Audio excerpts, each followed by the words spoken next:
வாருங்கள். ஆண்டவரே இயேசுவே, உம்முடைய அழைப்பு பல நிலைகளில் விதங்களில் கிடைத்தது. மீன் வலைகளை பழுது பார்த்து கொண்டிருந்த மீனவர்களுக்கு என்னை பின்பற்றி வாருங்கள் என்று அழைப்பு கொடுத்தீர். சுமைகளோடு, நோய்களோடு, நெருக்கடிகளோடு போராடி கொண்டிருப்பவர்களை பார்த்து சுமை சுமந்த சோர்ந்திருப்போரை எல்லோரும் என்னிடம் வாருங்கள் என்று அழைத்தீர்.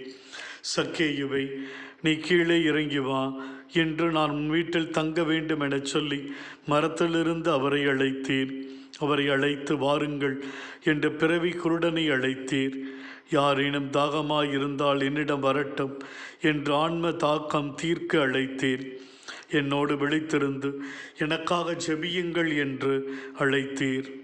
வாருங்கள் என்ற அழைப்பு அழைக்கப்பட்டவர்களுக்கு உம்மோடு இணைந்து வாழும் பாக்கியத்தை கொடுத்தது. எங்களையும் பிள்ளைகளாக வாழ அழைக்கிறீர். எங்களின் தூய்மையான எண்ணங்கள், அன்பான ஆறுதலான சொற்கள், விசுவாசம் நிறைந்த நல்வாழ்க்கை நாங்கள் பெற்ற அழைப்பிற்கு உம்மோடு என்றும் நாங்கள் இணைந்து வாழவும் அந்த பாக்கியமான வாழ்விலே ஒவ்வொரு நாளும் இணைந்திருக்கும் எங்களுக்கு அருள் தாரும். எங்களுடைய சொல்லும் செயலும் நாங்கள் உம்மை ஒவ்வொரு நாளும் பின்பற்றுகிறோம் என்பதை பிறருக்கு எடுத்துரைக்கக்கூடிய அளவுக்கு நல்வாழ்க்கை வாழ எங்களுக்கு அருள் தாரும். சாட்சியுள்ள பிள்ளைகளாய் ஜீவிக்க கிருபை செய்தருளும். ஆமீன்.